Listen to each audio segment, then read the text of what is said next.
मसाजोगचे सरपंच संतोष देशमुख यांच्या हत्या प्रकरणी तसेच आवादा कंपनीला कोट्यावधी रुपयाची खंडणी मागितल्या प्रकरणी आरोपी असलेला वाल्मिक कराड याने कोट्यावधी रुपयांची संपत्ती जमवल्याची माहिती दिवसेंदिवस समोर येताना पाहायला मिळते। आतापर्यंत ही संपत्ती पुण्यात आढळून येत होती, मात्र आता सोलापूर जिल्ह्यात देखील वाल्मिक कराड याने कोट्यावधी रुपयांची संपत्ती आपली दुसरी पत्नी अर्थात ज्योती मंगल जाधव हिच्या नावाने खरेदी केल्याचं समोर येत आहे। सामाजिक कार्यकर्ता अंजली दमानिया यांनी एक्सवरती पोस्ट करत ही माहिती समोर आणलेली होती की ज्योती मंगल जाधव हिच्या नावाने बार्शी तालुक्यात काही जमिनी खरेदी करण्यात आलेल्या आहेत। याचीच माहिती घेण्याचा प्रयत्न एबीपी माझाने ज्यावेळेस केला त्यावेळेस ही कागदपत्र आपल्या समोर आलेली आहेत। बार्शी तालुक्यातल्या शेंद्री गावातली ही जमीन आहे। गट क्रमांक 504 मधले उपविभाग 1, 2, 3, 4 असे हे 4 गट आहेत, ज्याचं क्षेत्रफळ साधारणतः एकूण 35 एकर इतका आहे। आणि या 35 एकर जमीन जी आहे ती एकाच कुटुंबातील वेगवेगळ्या सदस्यांच्या नावाने होती आणि या चारही जमिनी जी आहेत ती ज्योती मंगल जाधव हिने खरेदी केलेल्या आहेत।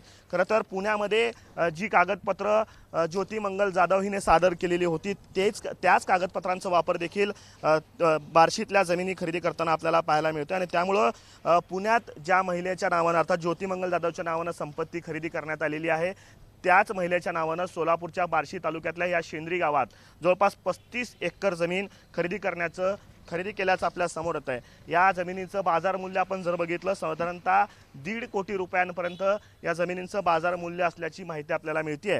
खरं तर पुण्यामध्ये जी जमिनी खरेदी करण्यात आली त्यामध्ये फर्ग्युसन कॉलेजच्या समोर असलेल्या इमारतीमध्ये 2 ऑफिस स्पेसेस खरेदी करण्यात आलेल्या होत्या, तर हडपसरच्या ॲमेनोरा टाउनशिपमध्ये 2 फ्लॅट कोट्यावधी रुपयांचे खरेदी करण्यात आलेले होते, तर खराडीमध्ये 1 फ्लॅट जे आहे ते ज्योती मंगल जाधव हिच्या नावाने खरेदी करण्यात आले होतं।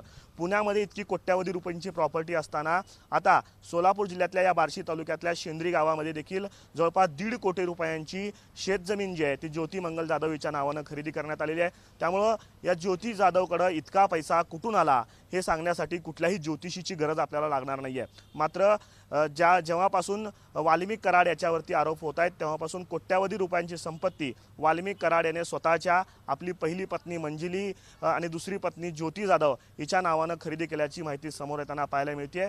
अंजली दमानी यांनी जे पुरावे माहिती दिलेली होती त्यानुसार बार्शी तालुक्यातल्या शेंद्री गावातली ही जमीन ज्योती मंगल जाधव हिच्या नावाने असल्याचं स्पष्ट होत आहे। कॅमेरा पर्सन अयुब कागदीसह आफताब शेख, एबीपी माझा, बार्शी, सोलापूर।